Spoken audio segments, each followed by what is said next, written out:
स्वागत है आप सभी का आज की इस वीडियो में। आज की इस वीडियो में हम लोग हिस्ट्री का एक बहुत इंपॉर्टेंट टॉपिक जैन धर्म के बारे में पढ़ने वाले हैं।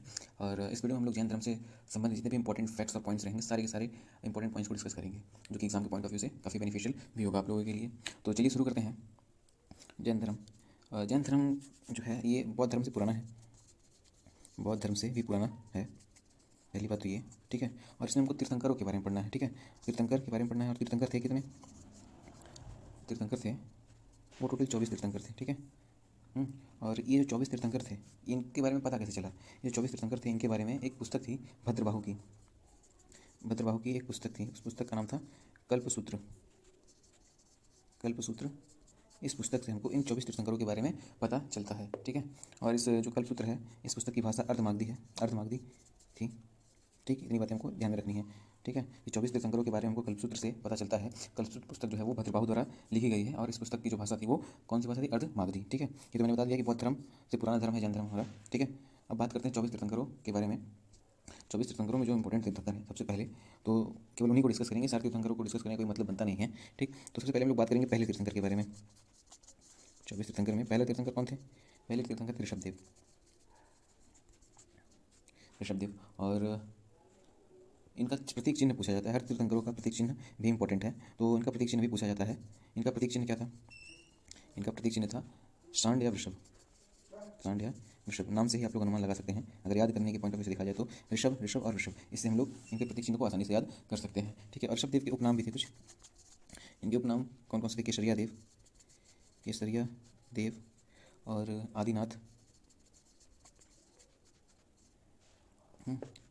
ठीक है। ये इनके उपनाम थे। और ये उपनाम का वर्णन कहाँ मिलता है? ये उपनाम का वर्णन ऋग्वेद में मिलता है, ठीक है। ऋग्वेद में इनका उपनाम का वर्णन मिलता है, ठीक है। तो पहले तीर्थंकर थे ऋषभदेव, और ये संस्थापक भी थे, जैन धर्म के संस्थापक थे, ठीक है। हालांकि वास्तविक संस्थापक जो हमारे 24वें तीर्थंकर महावीर स्वामी जी थे उनको माना जाता है, लेकिन केवल अगर संस्थापक पूछे तो ऋषभदेव पर हम लोग टिक लगाएंगे, ठीक है। और आगे बात करी जाए ऋषभदेव के बारे में तो ऋषभदेव के दो पुत्र थे। दो पुत्र कौन कौन थे? दो पुत्र भरत और बाहुबली, भरत और बाहुबली, ठीक। और बाहुबली का उपनाम महाबली भी था, ठीक है। और यहाँ पे जो महाबली या फिर बाहुबली जो हैं, इनकी मूर्ति मतलब इनके लिए मंदिर चामुंडा राय ने बनवाया था। चामुंडा राय राजा थे, शासक थे, उन्होंने चामुंडा राय ने इनकी क्या बनवाई थी? इनके लिए प्रतिमा बनवाई थी। कहाँ पे? कर्नाटक में। कर्नाटक में प्रतिमा या फिर मूर्ति बनवाई थी, ठीक है। आगे बात करते हैं। और दो पुत्र थे भरत और बाहुबली, बाहुबली इंपॉर्टेंट है, ठीक है। ये पहले तीर्थंकर हो गए कौन? ऋषभदेव। दूसरे तीर्थंकर की बात करी जाए, दूसरे तीर्थंकर की बात करिए तो दूसरे तीर्थंकर कौन थे? अजितनाथ। अजितनाथ दूसरे तीर्थंकर थे। और इनका जो प्रतीक चिन्ह है वो क्या था? हाथी। अजितनाथ का प्रतीक चिन्ह हाथी था, ठीक है। अब बात करिए तीसरे तीर्थंकर की। तीसरे तीर्थंकर जो थे वो कौन थे? वो थे संभवनाथ। संभवनाथ। अब संभवनाथ का जो प्रतीक चिन्ह था वो था घोड़ा, ठीक। दूसरे हो गए हमारे अजितनाथ, तीसरे हो गए संभवनाथ। अब सीधा बात करेंगे हम लोग 21वें, जो 21वें तीर्थंकर थे उनके बारे में। 21वें तीर्थंकर कौन थे? 21वें तीर्थंकर थे हमारे नामीनाथ, ठीक है। नामीनाथ 21वें तीर्थंकर थे। और इनका जो प्रतीक चिन्ह था वो क्या था? नीलकमल। नीलकमल इनका प्रतीक चिन्ह था। अब बात करते हैं 22वें तीर्थंकर की। 22वें तीर्थंकर कौन थे? 22वें तीर्थंकर थे अरिस्टिनेमी। अरिस्टिनेमी, इनका जो प्रतीक चिन्ह था, इनका प्रतीक चिन्ह था शंख। अरिस्टिनेमी का उपनाम था नेमिनाथ। नेमिनाथ भी इन्हीं का नाम था, अरिस्टिनेमी का, ठीक है। और जो नेमिनाथ अरिस्टिनेमी इन्होंने की हैं, ये क्या थे? ये कृष्ण से संबंधित थे। ये कृष्ण के रिलेटिव कह सकते हैं, कृष्ण से संबंधित थे। ये बात हम याद रखेंगे, ठीक है। अब 23वें तीर्थंकर की बात करी जाए, 23वें तीर्थंकर की बात करी जाए तो 23वें तीर्थंकर कौन थे? पार्श्वनाथ। पार्श्वनाथ, ठीक है। और इनका जो प्रतीक चिन्ह था वो क्या था? वो था सर्प, यानी कि सांप, ठीक। और इनका जो जन्म हुआ था, इनका जन्म हुआ था वाराणसी में। ये वाराणसी से संबंधित थी, ठीक है। और इनको निर्ग्रंथ कहा गया, निर्ग्रंथ कहा गया था। निर्ग्रंथ किसको कहा गया था? पार्श्वनाथ को। अब इनकी शिक्षाएं कौन कौन सी थी? इनकी शिक्षाएं कौन कौन सी थी? अच्छा, इनकी शिक्षाओं के बारे में बात करने से पहले हम लोग बात करेंगे इसके जो हमारे पहले तीर्थंकर थे कौन? ऋषभदेव। ऋषभदेव की शिक्षाएं कौन कौन सी थी उसके बारे में बात कर लेते हैं। ऋषभदेव की शिक्षाएं कौन कौन सी थी? तो इन्होंने अहिंसा और अपरिग्रह, अहिंसा और अपरिग्रह के बारे में बताया है, ठीक है। अहिंसा और अपरिग्रह किसकी शिक्षाएं थी? ऋषभदेव की शिक्षाएं थी। और बात करी जाए पार्श्वनाथ की, तो पार्श्वनाथ की शिक्षाएं कितनी थी? कि इन्होंने 4 शिक्षाएं दी थी। 4 शिक्षाएं कौन कौन सी थी इनकी? सत्य, अहिंसा, अस्तेय और अपरिग्रह। ठीक ठीक है, सत्य, अहिंसा, अस्तेय और अपरिग्रह। सत्य का मतलब सबको पता है, सच बोलना। अहिंसा का मतलब लड़ाई न करना। अस्तेय का मतलब क्या होता है? अस्तेय का मतलब होता है चोरी न करना, चोरी न करना। और अपरिग्रह का मतलब धन संचय न करना। ठीक है, अपरिग्रह का मतलब किससे है? धन संचय से है, धन संचय न करने से है। ठीक है, धन संचय न करना, इस तरीके से हम लोग समझ सकते हैं। ठीक है, तो 4 शिक्षाएं किसकी थी? पार्श्वनाथ की थी। अब बात करते हैं 24वें तीर्थंकर, जो कि सबसे इंपॉर्टेंट है जैन धर्म में। ठीक है, जिनको वास्तविक संस्थापक भी कहा जाता है। कौन है 24वें तीर्थंकर? महावीर स्वामी। महावीर स्वामी 24वें तीर्थंकर। ठीक, अच्छा, तो इनके बारे में थोड़ा डीप में बात करेंगे हम लोग, डिटेल में। तो सबसे पहले हम लोग बात करेंगे इनका जो वास्तविक नाम था, या फिर ये कह लीजिए इनका बचपन का नाम। बचपन का नाम क्या था इनका? वर्धमान। ठीक है, और ये जो हैं वास्तविक संस्थापक भी कहलाते हैं जैन धर्म के। वास्तविक संस्थापक जैन धर्म के कौन है? महावीर स्वामी जी। ठीक है, और इनके प्रतीक के बारे में बात करी जाए तो इनका प्रतीक क्या था? शेर। सारे जितने भी तीर्थंकरों के बारे में हमने डिस्कस किया है, सबके प्रतीक चिन्ह आपको याद होने चाहिए, क्योंकि वो भी एक एग्जाम में ज़्यादा पूछे जाते हैं जैन धर्म के प्रतीक चिन्ह। ठीक है, शेर या सिंह दोनों की है। ठीक, प्रतीक चिन्ह किसका है? महावीर स्वामी जी का। ठीक है, अच्छा, इनकी भी शिक्षाएं थी। इन्होंने क्या इनकी शिक्षाएं क्या थी? इन्होंने 5 शिक्षाएं दी थी। इन्होंने 5 शिक्षाएं दी थी। कौन कौन सी? तो 5 शिक्षाओं में जो 4 शिक्षाएं थी वो पार्श्वनाथ की शिक्षाएं ही थी। ठीक है, पार्श्वनाथ की शिक्षाएं थी, और पार्श्वनाथ ने 4 शिक्षाएं कौन कौन सी दी थी? सत्य, अहिंसा, अस्तेय और अपरिग्रह। ठीक है, तो 5 शिक्षाओं में से जो महावीर स्वामी की 5 शिक्षाएं हैं कौन कौन सी हैं? सत्य, अहिंसा, अस्तेय और अपरिग्रह। इसमें से इन्होंने एक अपने से जोड़ दिया, और वो कौन सा था? वो था ब्रह्मचर्य। ठीक, तो पहला, दूसरा, तीसरा, चौथा, पांचवा। ठीक है, और ये 4 शिक्षाएं थी किसकी? पार्श्वनाथ की जो 4 शिक्षाएं थी, इसको क्या कहा गया था? इसको कहा गया था महाव्रत। महाव्रत कहा गया था। ठीक है, और ये जो 5 शिक्षाएं महावीर स्वामी जी द्वारा दी गई थी, इसको क्या कहा गया? इसको कहा गया पंचशील। पंचशील। ठीक है, या महाव्रत भी क्या कहा गया? ठीक है, पंचशील या महाव्रत कह सकते हैं। ठीक है, और अगर ये पुरुषों के लिए था, पुरुषों के लिए कौन सी किस शब्द का प्रयोग किया गया? महाव्रत का। और महिलाओं के लिए बात करी जाए तो महिला के लिए यही जो 5 शिक्षाएं हैं, सत्य, अहिंसा, अस्तेय और अपरिग्रह और ब्रह्मचर्य, यही 5 शिक्षाएं महिलाओं के लिए क्या कहा गया? अनुव्रत। ठीक है, महिलाओं के लिए अनुव्रत कहा गया। पुरुषों के लिए महाव्रत और महिलाओं के लिए अनुव्रत। ठीक है, अब आगे बात करते हैं। अगर से पूछता है, इसको थोड़ा सा और एक्सप्लेन करता हूँ मैं कि महिला अनुव्रत क्या है। तो अनुव्रत में हम लोग ये 5 शिक्षाएं ही बात करेंगे। शिक्षा, सत्य, अहिंसा, अस्तेय, अपरिग्रह और ब्रह्मचर्य। ठीक है, अगर ये महिलाओं के लिए है तो ये अनुव्रत होगा, और अगर से पुरुषों के पर्सपेक्टिव में यूज़ किया जा रहा है या बताया जा रहा है तो महाव्रत हमारा सही उत्तर होगा। ठीक है, अब बात करते हैं महावीर स्वामी के जीवन के बारे में। महावीर स्वामी का जो जन्म है वो कब हुआ था? महावीर स्वामी का जन्म हुआ था आपका 540 BC में। गौतम बुद्ध जी का जन्म कब हुआ था? 583 BC में।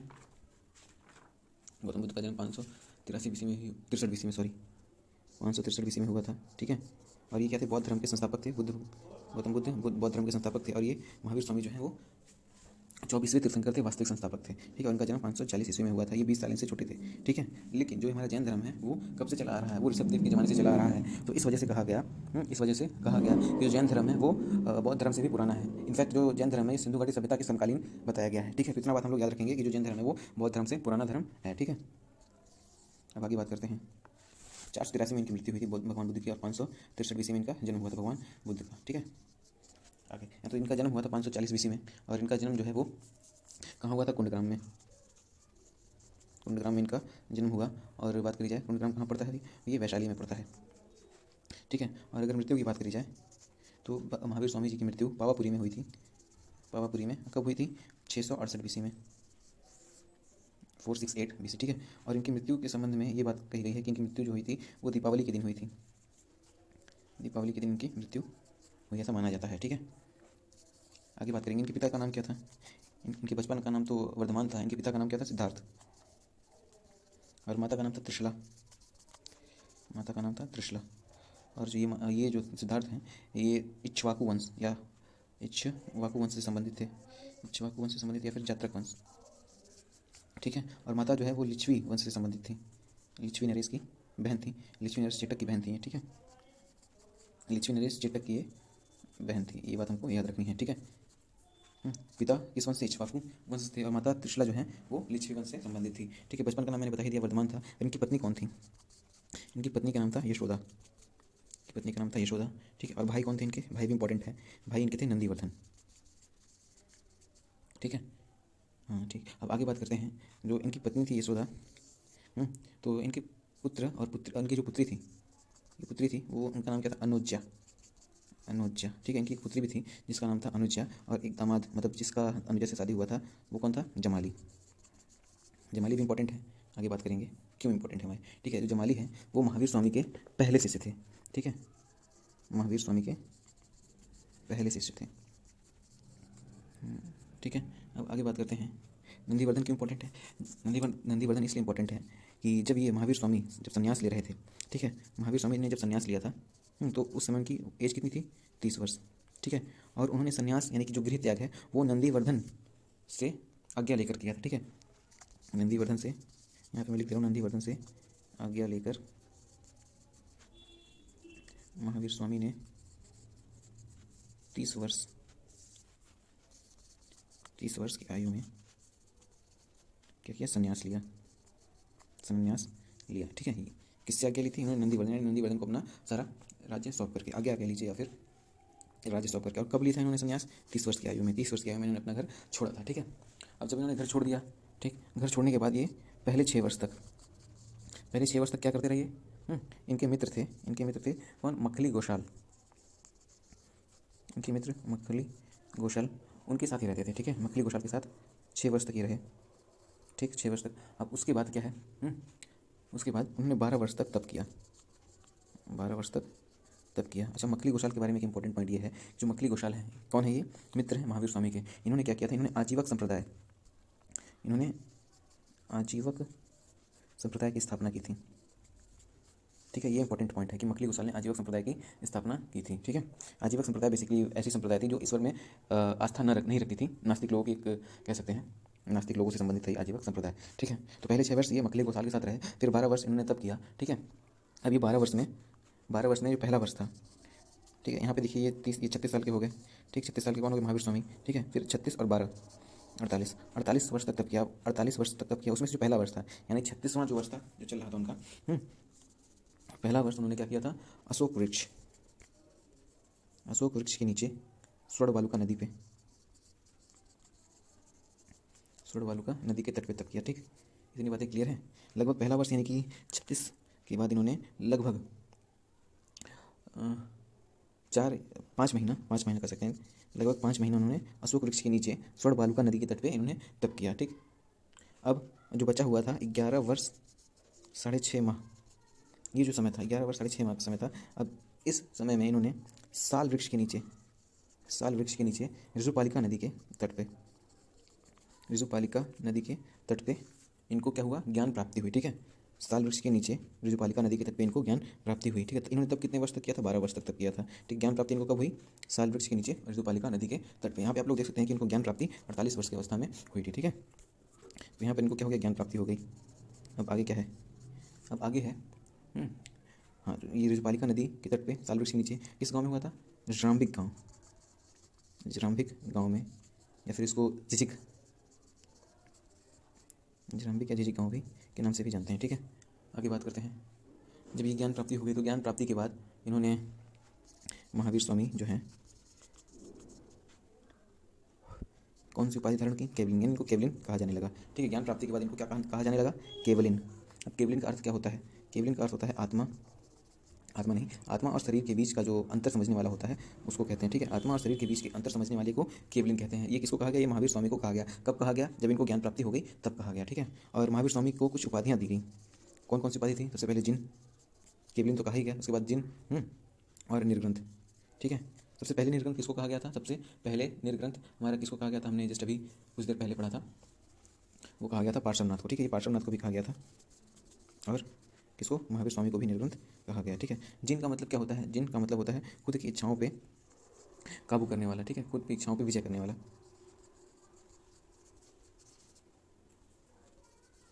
ठीक है। और निर्ग्रंथ का मतलब है सांसारिक बंधनों से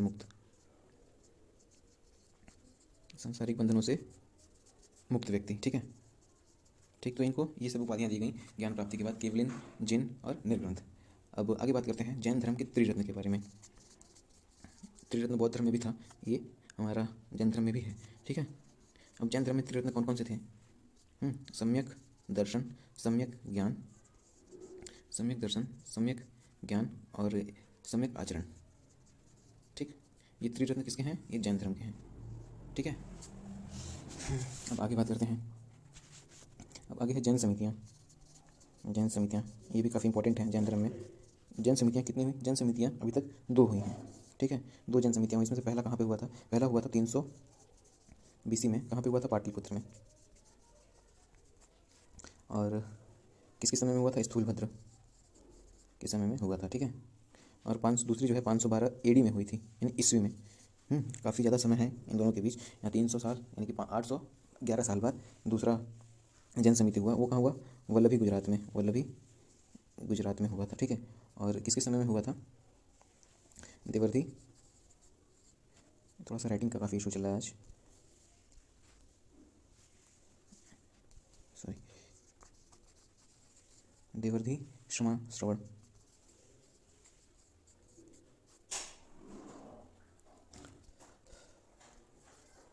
आप लोग सुन लीजिए। देवर्धि क्षमा श्रवण के समय में जो दूसरी जैन समिति हुई थी, क्षमा श्रवण। ठीक है, पहली स्थूलभद्र के समय, और ये स्थूलभद्र जो है वो चंद्रगुप्त मौर्य के समकालीन हुई थी, और जो देवर्धि क्षमा श्रवण है वो दूसरी बौद्ध संगीति में थे। ठीक है, अब आगे बात करते हैं। आगे है जैन धर्म में कषाय। जैन धर्म में 4 कषाय माना गया है। ठीक, कषाय, 4 कषाय कौन कौन से हैं? ठीक है, एग्जाम ऐसे ही पूछेगा कि जैन धर्म के 4 कषाय कौन कौन से हैं, फिर कितने कषाय हैं। तो 4 कषाय हैं कौन कौन से? क्रोध। अच्छा, कषाय का मतलब क्या होता है? कषाय का मतलब होता है दुख का कारण। दुख का कारण। जैन धर्म में 4 दुख के कारण है। पहला क्रोध, दूसरा माया, तीसरा जो है मान, और चौथा है लोभ। ये चारों क्या है? दुख के कारण हैं। जैन धर्म में इनको 4 कषाय के रूप में बताया गया, क्रोध, माया, मान और लोभ। ठीक है, अच्छा, अब जैन साहित्य को क्या कहा जाता है? जैन साहित्य के बारे में बात करते हैं। तो जैन साहित्य को क्या कहा गया है? आगम कहा गया है। जैन साहित्य को आगम कहा गया है। ठीक है, और इसमें जो है 14 पूर्व, 12 उपांग और 6 छेद सूत्र, 6 छेद सूत्र हैं। ठीक है, इसमें आगम की बात कर रहे हैं। ठीक है, और सबसे पुराना जैन ग्रंथ हमारा कौन है? आगम ही है। ठीक है, अब आगे बात करते हैं जैन धर्म की शाखाओं के बारे में। जैन धर्म की शाखाएं कितनी हैं? तो 2 शाखाओं में बटा था जैन धर्म भी। ठीक है, पहला था श्वेतांबर, और दूसरा था दिगंबर। श्वेतांबर से आप लोग समझ सकते हैं कि जो श्वेत वस्त्र धारण करने वाले लोग थे उनको श्वेतांबर कहा गया। ठीक है, श्वेत वस्त्र धारण करने वाले लोगों को श्वेतांबर कहा गया। और दिगंबर किसे कहा गया? जो दिग माने आसमान। ठीक है, आकाश को अपना वस्त्र मानते थे, यानी कि ये नंगे रहते थे। ठीक है, ये नंगे रहते थे और ये सफ़ेद वस्त्र धारण किए हुए थे। ठीक है, तो 2 शाखाओं में बटा था जैन धर्म। पहला श्वेतांबर शाखा, जिसके अध्यक्ष कौन थे? श्वेतांबर शाखा के स्थूलभद्र। ठीक है, और स्थूलभद्र कौन थे? स्थूलभद्र जो हमारी पहली जैन समिति हुई 300 BC में, उसके अध्यक्ष थे। ठीक है, और आगे बात करिए दिगंबर। जो दिगंबर है, दिगंबर के जो अध्यक्ष थे वो कौन थे? भद्रबाहु। ठीक है, भद्रबाहु कौन है? भद्रबाहु वही हैं जो जिन्होंने कल्पसूत्र पुस्तक लिखी थी। ठीक है, कल्पसूत्र पुस्तक स्टार्टिंग में मैंने बताया था। कल्पसूत्र पुस्तक किसने लिखी थी? भद्रबाहु ने। और कल्पसूत्र पुस्तक में क्या था? कल्पसूत्र पुस्तक में हमारा 24 तीर्थंकरों के बारे में बताया गया है। ठीक है, और आगे बात करते हैं। हाँ, ये जो शाखा है श्वेतांबर और दिगंबर, ठीक है, इनका एरिया भी जान लीजिए क्या है। ये उत्तर भारत में रहते थे। ठीक है, उत्तर भारत वाले श्वेतांबर थे, और जो जैन धर्म के मानने वाले जो दक्षिण में चले गए उनको दिगंबर कहा गया। ठीक है, यानी दिगंबर वाले दक्षिण में आ गए और श्वेतांबर वाले उत्तर भारत में रुके रहे। ठीक है, अच्छा, यहाँ पर एक नाम आता है सुहस्तिन का। सुहस्तिन कौन थे? सुहस्तिन जो थे वो श्वेतांबर शाखा के जैन धर्म को मानने वाले थे। ठीक है, श्वेतांबर शाखा के जैन धर्म को मानने वाले कौन थे? सुहस्तिन। अभी सुहस्तिन ने क्या किया था? सुहस्तिन क्यों इंपॉर्टेंट है? इसलिए इंपॉर्टेंट है कि ये जो सुहस्तिन है, ये श्वेतांबर शाखा का प्रचार करने के लिए कहाँ चले गए थे? दक्षिण में चले गए थे। ठीक है, इसलिए इंपॉर्टेंट है। ठीक है, सुहस्तिन श्वेतांबर शाखा से संबंधित थे और ये श्वेतांबर शाखा का प्रचार करने के लिए दक्षिण में यानी कि दिगंबर शाखा में घुस गए थे। ठीक है, इसलिए ये इंपॉर्टेंट है, इनका नाम हमको याद रखना है। ठीक है, और आगे बात करी जाए तो आगे इसमें हमारा जैन संघ आता है। जैन संघ के बारे में बात करते हैं हम लोग अभी।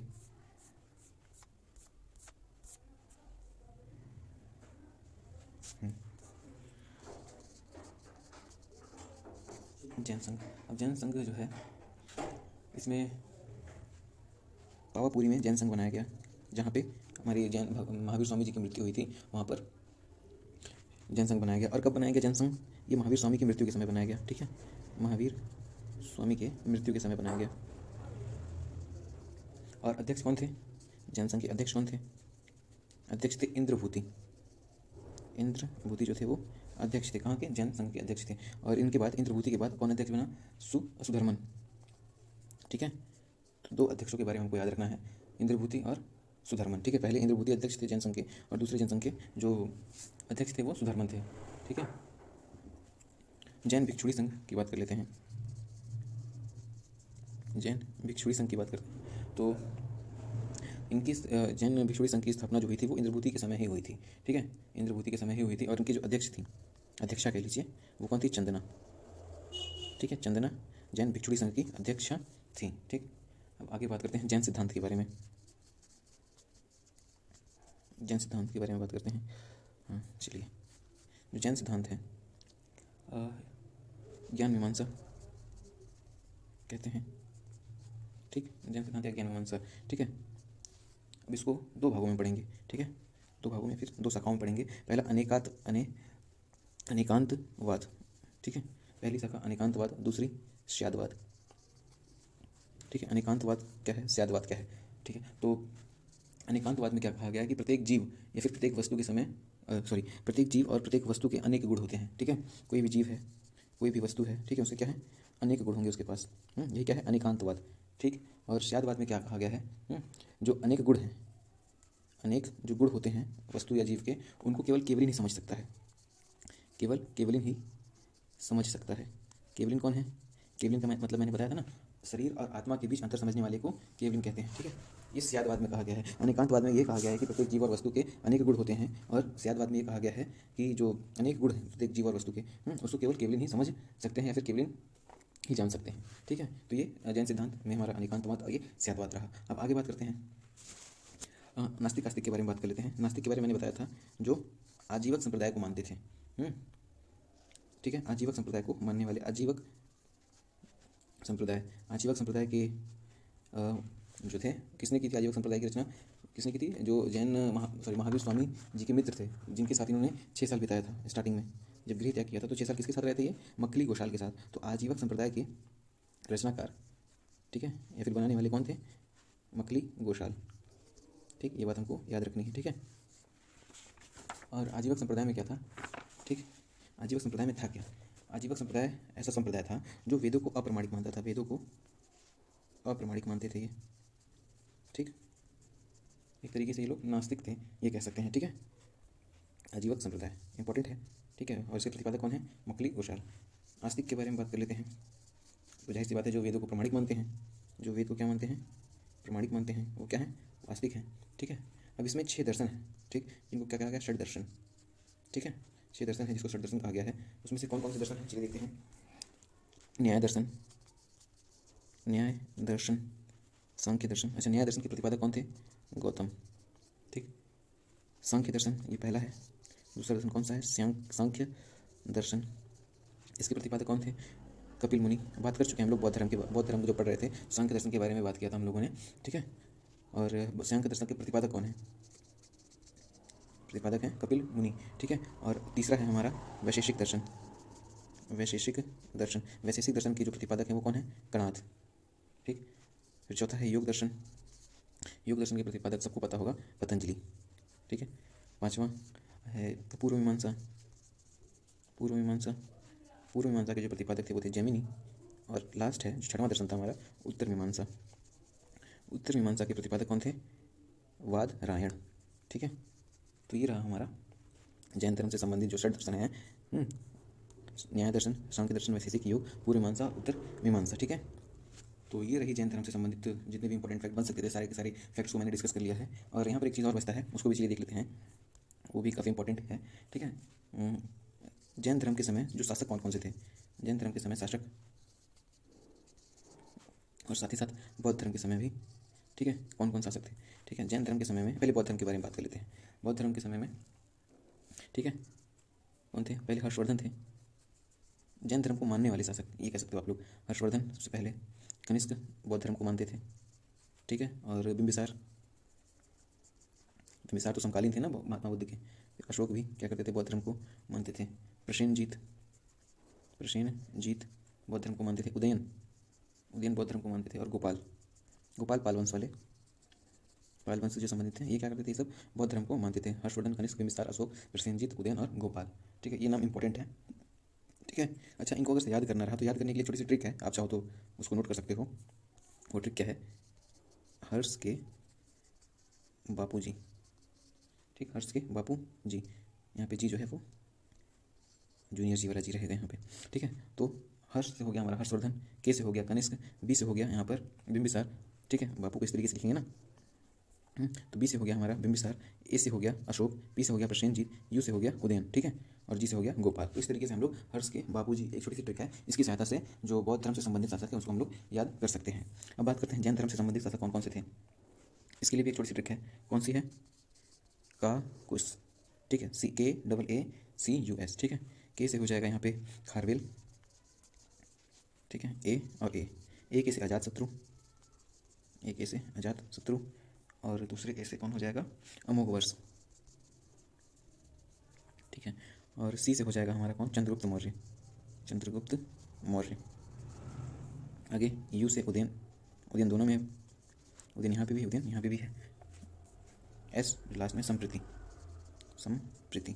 संप्रति कौन है, सम्राट अशोक का जो पोता था, वो किसको मानते थे, वो जैन धर्म को मानते थे। ठीक है, अच्छा यहाँ पे ये जो बिंबिसार है, बिंबिसार से संबंधित एक और इम्पॉर्टेंट पॉइंट है, वो ये है कि बिंबिसार के काल में दोनों ने, महावीर स्वामी ने और भगवान बुद्ध ने, दोनों ने उपदेश दिया था। ठीक है, इसके समय में महावीर स्वामी ने भी उपदेश दिया था और गौतम बुद्ध ने भी उपदेश दिया था, यानी कि दोनों के समकालीन था बिंबिसार, महावीर स्वामी के भी और गौतम बुद्ध के भी। ठीक है, तो ये एक इंपॉर्टेंट पॉइंट है। ठीक है, पूछ लेगा कि किस शासक के समय में महावीर स्वामी ने भी उपदेश दिया था और गौतम बुद्ध ने भी उपदेश दिया था, तो आंसर हमारा बिंबिसार होगा। ठीक है, तो ये रहा जैन धर्म और बौद्ध धर्म से संबंधित शासकों के बारे में। ठीक है, इसको भी याद करना एक तरीके से ज़रूरी ही है, पूछता है तो। हाँ, तो बस आज की इस वीडियो में इतना ही, हमारा जैन धर्म भी इसमें खत्म हो गया। ठीक है, तो अब हम लोग मिलेंगे अगली वीडियो में। अगली वीडियो में हम लोग कोई दूसरा टॉपिक हिस्ट्री का ही डिस्कस करेंगे। ठीक है, तब तक के लिए थैंक यू सो मच। और अगर से आप लोग को ये वीडियो अच्छी लगी तो आप लोग प्लीज़ इसको लाइक करिए और चैनल को सब्सक्राइब करिए और जितना हो सके उतना शेयर करिए। तब तक के लिए bye bye, thank you so much.